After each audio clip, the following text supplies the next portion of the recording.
Қайырлы күн, құрметті оқырмандарым, каналыма қош келдіңіздер. Бүгін мен сіздерге ауызда еритін керемет, өте дәмді восточный пирогтың рецептімен бөлісемін. Міндетті түрде осы пирогты жасап көріңіздер, барлықтарыңызға ұнайды деген ойдамын.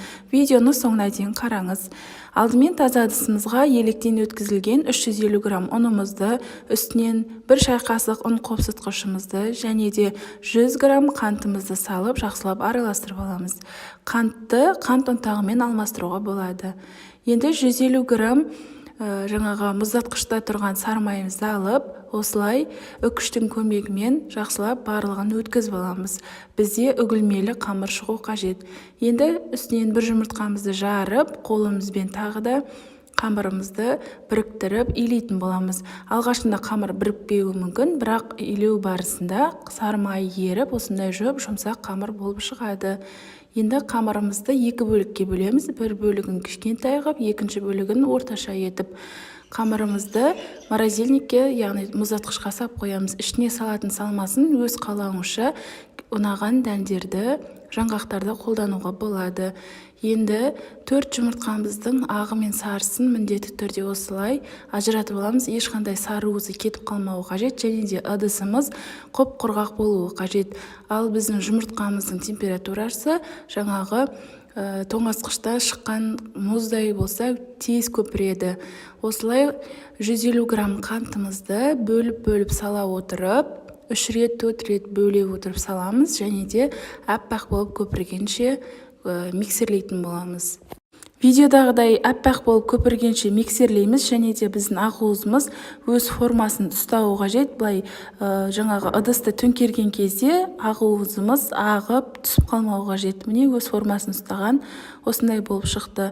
Жаңағы жаңғақтарымызды майда блендерден өткізіп алдым. Егерде блендер жоқ болса, пышақтың көмегімен майдалап турауға болады.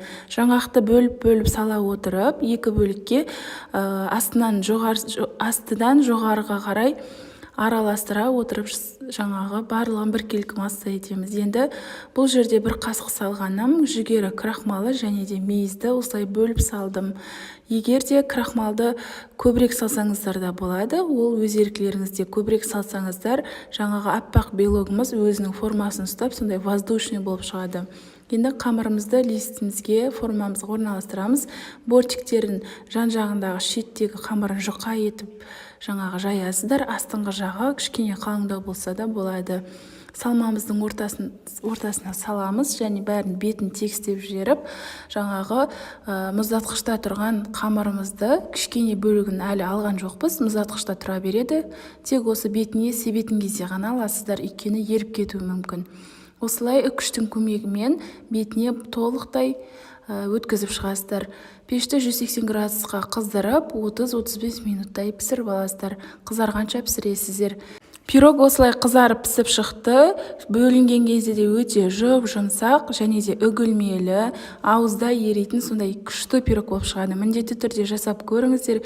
Өте дәмді, барлық отбасыларыңызға да ұнайды деген ойдамын.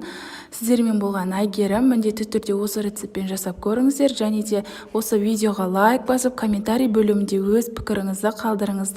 Және де каналға тіркелмеген болсаңыз, міндетті түрде тіркеліп, жанындағы қоңырауша белгісін все деп таңдап қойыңыз.